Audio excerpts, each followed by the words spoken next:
Vamos a hablar en el día de hoy en el cual fue el pecado de Adán y Eva y las consecuencias que este trajo para ellos. Bienvenidos a Meditaciones Peregrinas.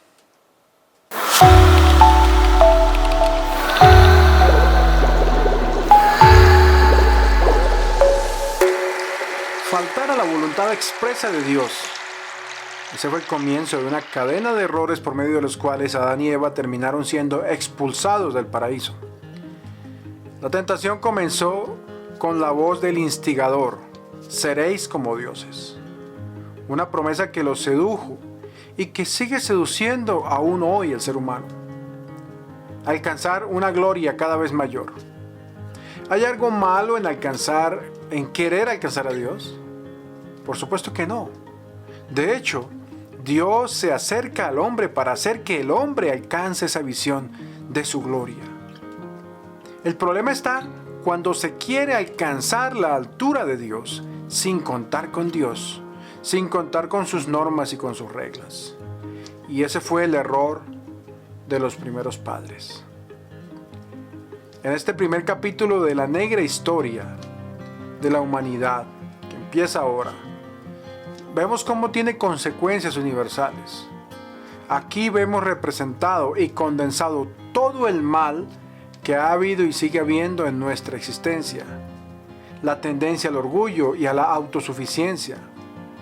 El pecado original lo tenemos todos dentro. Como decíamos hace un par de días, Dios les ofrece comer del árbol de la vida y de los demás árboles, menos del árbol del conocimiento del bien y el mal. Pero por esa curiosidad de comer del árbol del conocimiento, transgreden el mandamiento expreso de Dios y esto los lleva a cometer el primer pecado. El equilibrio, la armonía que era parte del plan de Dios para el hombre se ve trastocado por la decisión de Adán y Eva. Ellos fueron instigados por el maligno. A veces, cuando repito estas palabras del Padre Nuestro, no nos dejes caer en tentación. Recuerdo este primer error del paraíso. La tentación al final nos embellece una mentira que termina siendo nefasta. Toda la paz y la armonía que Dios ofrece al hombre termina siendo una tragedia cuando nos dejamos llevar por la tentación.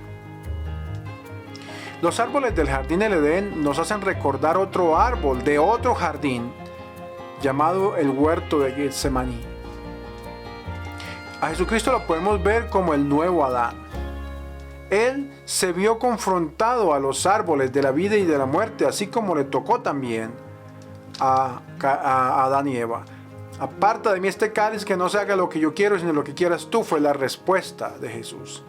Si Adán escogió la muerte en un momento, Jesús escoge la vida por su obediencia al Padre.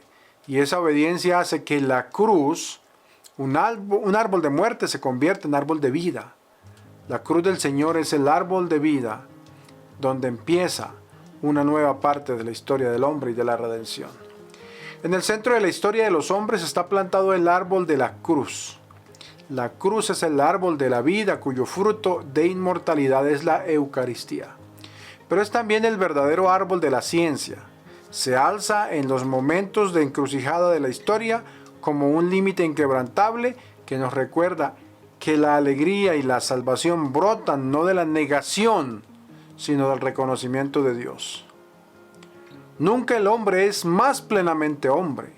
Nunca es más libre ni más sabio que cuando adora en su obediencia a su Señor. Recordemos la teología de San Pablo. La carta a los romanos sobre el pecado del primer Adán lo compara con la gracia que nos consigue este nuevo Adán, Cristo Jesús.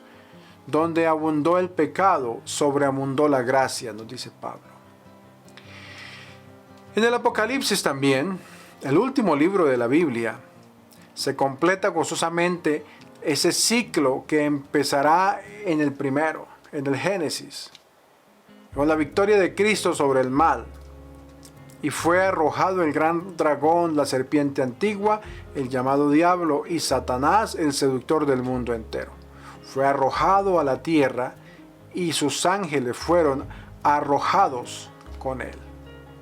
esta parte que recordamos del libro del Apocalipsis en el capítulo 12. Haremos bien en reconocer que con humildad, como hijos del primer Adán, también nosotros estamos inscritos como protagonistas en esta historia de desobediencia y rebelión. Pero tengamos también esa confianza, porque como seguidores del nuevo Adán, Cristo Jesús, estamos inscritos también en el número de los que somos perdonados. Había pecado, lo reconocí, no te encubrí mi delito, propuse, confesaré al Señor mi culpa, tú me perdonaste, mi culpa y mi pecado.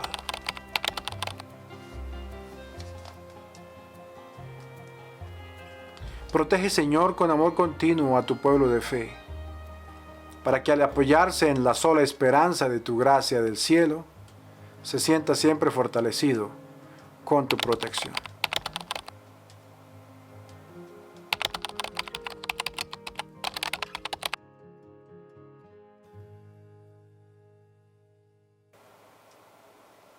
Gracias a todos por seguir en este momento y a través de estos días nuestras meditaciones de Pueblo de Fe. Agradezco a las personas que me envían sus mensajes, que hacen sus comentarios.